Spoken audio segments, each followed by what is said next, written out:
Hello and welcome to this short Pro Tools hardware history video. My name is Mike Hofer. I am co-founder and managing director of SMM, Germany's #1 Pro Tools dealer. After the release of my surprisingly successful Pro Tools 1.0 history video, I received emails from all over the world asking me to do another video in English. Well, I was not aware that there are so many early Pro Tools users out there that love to see how everything started back in 1991. So this hardware review is in English for all of you. Back in 1991, just the year when SMM started, the first generation of Pro Tools hardware came on the market. It was made upon a single NuBus audio card holding two Motorola 56001 DSPs and already showed two piggyback connectors, so DigiDesign had a vision what's going on with their product later. It came with along with a 4-channel audio interface showing the original Pro Tools logo, and the kit was good for recording and playing back 4 simultaneous audio signals, better known as voices.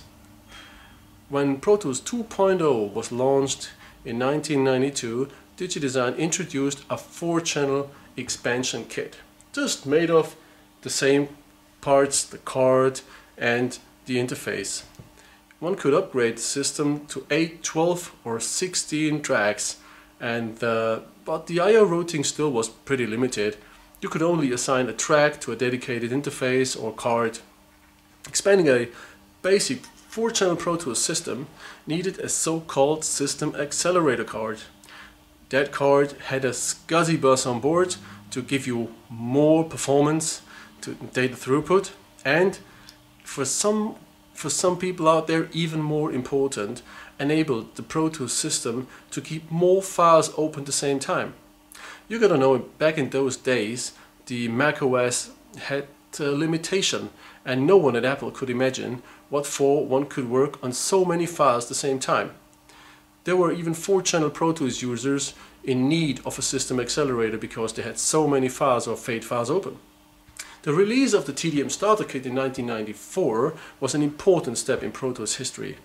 Users were able to mix and route signals more flexible from one card or interface to the other. A separate DSP card called DSP-Farm provided 4 Motorola DSPs for more power.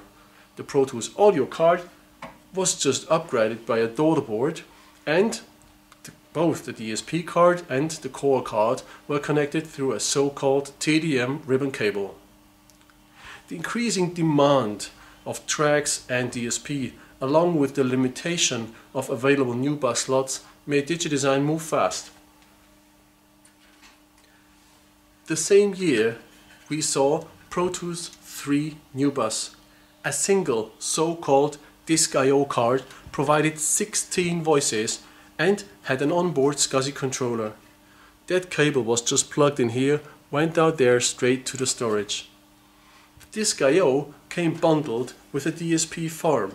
The system could be expanded by adding 2 more of those Disk I/Os for a maximum of 48 voices. That was a lot those days. And even legacy audio cards could be used, just be connected for additional I/Os through the TDM. Along with high track count hardware, DigiDesign released all new interfaces. Behind me you can see the ADAT, ADAT2 and ADAT I/O. Each of those interfaces had 8 I/Os. In 1996, Apple moved away from NuBus. PCI became the new standard, and DigiDesign released Pro Tools III PCI, which was basically the same as the NuBus system, but on the PCI platform, with a slightly more powerful DSP-Farm. With Pro Tools 3, every Disk I/O had a dedicated SCSI controller, therefore dedicated SCSI storage. A simple move of a region from track 1, therefore voice 1 and Disk I/O 1, to voice 17, therefore on Disk I/O 2, correct, needed a real hard copy of data. Imagine. Well, this changed in 1997 when DigiDesign moved towards 24-bit processing. The new D24 tiny little card came along with revised 24-bit audio interfaces that can be identified by the small red tag here saying 2420 or 2420-bit was the ADAT too. With a powerful PCI bus and reliable third-party SCSI HBAs, there was no need for multiple integrated SCSI controllers anymore. From now on, file handling was way more flexible and easy, just like today. The D24 provided 32 voices, and you could upgrade your system adding a second board and had a total of 64 voices. That was a lot those days. In 1998, guess what happened? Sure, DigiDesign released a new hardware. Pro Tools 24 Mix, a new and again more powerful PCI card.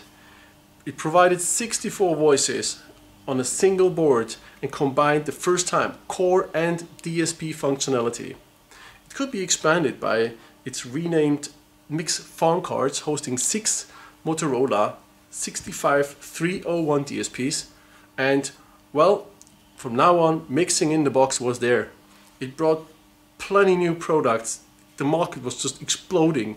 We had plugins and all those other fine, nice things, just like Pro Control. Okay, after this, I would say rapid hardware fire, Pro Tools users had some time to breathe deeply, and until January 2002, Winternam brought another new Pro Tools hardware. It's Pro Tools HD, as you may remember, some of you may remember, a giant step in track count, in voices, so you had the chance to now playback or record 192 voices with an HD2 system. It had dramatically improved DSP power, and DigiDesign released, along with that HD generation, brand new interfaces, the 69.0, the 96.0 and the 192.0, which is slightly modular. You could add a card at least. In 2005, DigiDesign revised the HD system with an HD Accel DSP card, slightly more powerful, and the core card just stayed the same in the process layout, but they changed that in 2006 along with the PCI bus, so the card went from process to Accel with the PCIe implementation. From now on, it took, well, 5 years until we saw new flagship DSP hardware. In computer time scale, this is something like a century, and people had even lost confidence that there will ever be a new Pro Tools DSP based hardware.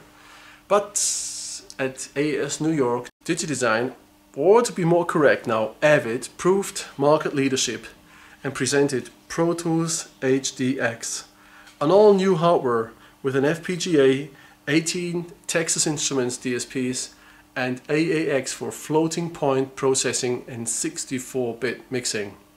Pure DSP cards are obsolete, and Pro Tools HDX can be expanded by adding up to 2 more cards for a total of 768 voices today. This may sound quite much, but just as much as 48 tracks sounded back in 1994.